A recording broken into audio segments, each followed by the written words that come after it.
Hi student, कैसे आप? Hope आप अच्छे होंगे, एंजॉय कर रहे होंगे। तो आज हमने जो टॉपिक लिया है वो है acquired and inherited character evolution and heredity और इवोल्यूशन वाला जो चैप्टर है क्लास 10 का, वहाँ से हम ये टॉपिक लिया। देखो, एक्वायर्ड एंड इनहेरिटेड कैरेक्टर जो वो क्या होते हैं।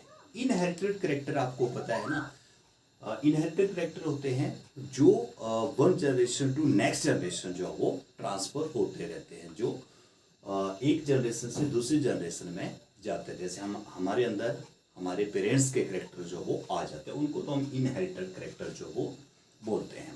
लेकिन एक्वायर्ड करेक्टर क्या होते हैं? एक्वायर्ड करेक्टर होते हैं जो हम अपनी जो हमारा लाइफ स्पैन होता है उसमें हम उनको एक्वायर्ड करते हैं। ठीक है, हम खुद उनको अर्जित करते हैं। और ये करेक्टर जो होते हैं ये जो है वो ट्रांसफर जो वो नहीं होते हैं, यानी कि इनहेरिटेंस करेक्टर इनको हम नहीं बोल सकते हैं। ये नेक्स्ट जनरेशन में ट्रांसफर नहीं होते हैं। ठीक है, जैसे फॉर एग्जांपल हमने एग्जांपल किया था बीटल्स का ही, है ना। तो बीटल्स में हमने देखा था कि फर्स्ट केस में हमने देखा था कि अगर जो बुशेस हैं, है ना, बुशेस झाड़ियाँ जो हैं जिसमें बीटल्स रहते हैं, वो झाड़ियाँ अगर क्या हो जाती हैं, डिस्ट्रॉय हो जाती हैं ड्यू टू डिसीज। अगर उनमें कोई बीमारी लग जाती है, बुशेस में कोई डिसीज लग जाती है, झाड़ियों में बीमारियां लग जाती हैं, डिस्ट्रॉय हो जाती हैं झाड़ियां, तो जो बीटल होते हैं, तो बीटल के लिए क्या हो जाता है, पत्तियां जो है वो कम पड़ जाती हैं, लीव्स उनको कम पड़ जाते हैं। मीन्स उनके लिए फूड की डेफिशिएंसी हो जाती है। फूड की डेफिशिएंसी जब उनके अंदर हो जाती है, फूड उनको कम मिलेगा, तो वो क्या हो जाएंगे, मॉल न्यूट्रिशन हो जाएगा उसके अंदर, यानी कि वो मॉल न्यूट्रिशन उनके अंदर हो जाएगा। उनका वेट जो है वो लॉस हो जाएगा। ठीक है, वेट जो है उनका लॉस हो जाएगा।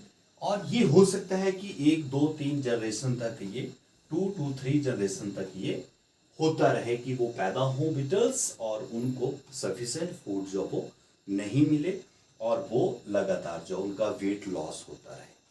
लेकिन अब ये करेक्टर जो होगा वो ट्रांसफर नहीं होगा, नेक्स्ट जनरेशन में वो ट्रांसफर नहीं होता है।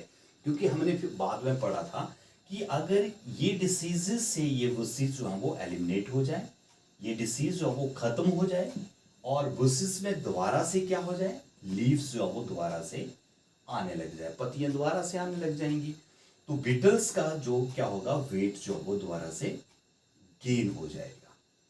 दोबारा से बीटल्स जो वो कैसे हो जाएंगे, दोबारा से वो हेल्थी जो हो जाएंगे। तो ये करेक्टर जो होगा वो ट्रांसमिटेड जो वो नहीं होता है, नेक्स्ट जनरेशन में नहीं जाता है। क्योंकि यहाँ पे आपको एक चीज देखनी पड़ेगी, यहाँ पे जो डीएनए है उसका मेकअप जो वो चेंज नहीं होता, यानी कि डीएनए यहाँ पे चेंज नहीं होगा। डीएनए चेंज नहीं होगा, क्रोमोसोम्स चेंज नहीं होंगे, और जीन्स भी चेंज इसमें नहीं होंगी, और ये करेक्टर जो वो नेक्स्ट जनरेशन में नहीं जाएगा। तो इस तरह के जो करेक्टर्स होते हैं उनको हम बोलते हैं एक्वायर्ड करेक्टर्स।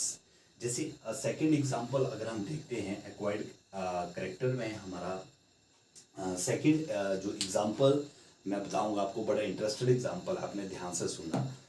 कि जैसे एक जनरेशन में हमने क्या किया, रैट या माइस जो है उनके साथ ये हमने एक्सपेरिमेंट किया। माइस के साथ क्या किया कि हमने मेल और फीमेल माइस का मैटिंग करवाई, क्रॉसिंग करवाई इनकी। और हमने क्या किया, जो मेल माइट था या फीमेल माइट थी, उनकी हमने क्या कर दिया, उनकी जो टेल थी उसको हमने कट कर दिया। ठीक है, फर्स्ट जनरेशन में हमने क्या किया, जो चूहे थे उनकी हमने टेल काट दी।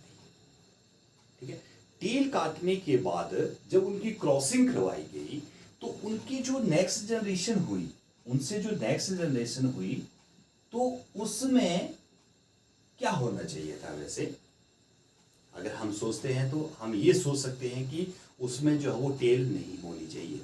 हम ये सोच सकते हैं कि बिना टेल के जो वो माइस पैदा हो जाने चाहिए थे, लेकिन ऐसा नहीं हुआ। तो जो नेक्स्ट जनरेशन में जो माइस पैदा हुए वो विद टेल ही पैदा हुए।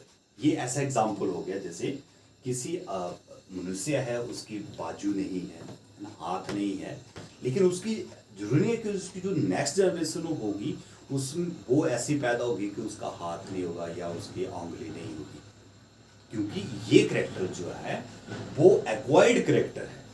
ठीक है, ये हमने अपनी लाइफ में क्या लाइफ स्पैन में खुद एक्वायर्ड किया और ये ट्रांसफर जो वो नहीं होता है। तो इस तरह के करेक्टर जो होते हैं वो एक्वायर्ड होते हैं, है ना। जैसे कोई पेरेंट्स होते हैं ज़्यादा पढ़े लिखे नहीं होते, लेकिन उनका जो बच्चा होता है वो उस करेक्टर को क्या करता है, सीखता है, खूब मेहनत करता है, वो इंटेलिजेंट बन जाता है।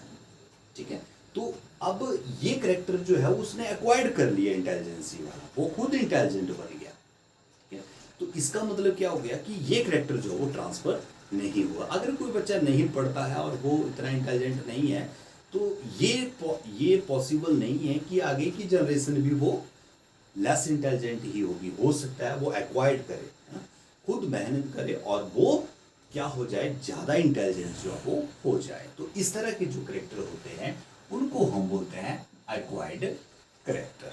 और इनहेरिटेड करेक्टर आपने पढ़े थे, इनहेरिटेड करेक्टर बोलते हैं जो हमें पेरेंट्स से जो है वो हमें मिलते हैं, जीन्स के द्वारा जो वो मिलते हैं और वो पीढ़ी दर पीढ़ी, जनरेशन टू जनरेशन जो वो नेक्स्ट जनरेशन में पास जो वो होते रहते हैं, ट्रांसफर जो वो होते रहते हैं। तो ये थे एक्वायर्ड एंड इनहेरिटेड करेक्टर। तो होप है कि आपको ये वीडियो जो है वो, ये टॉपिक जो आपको समझाया होगा।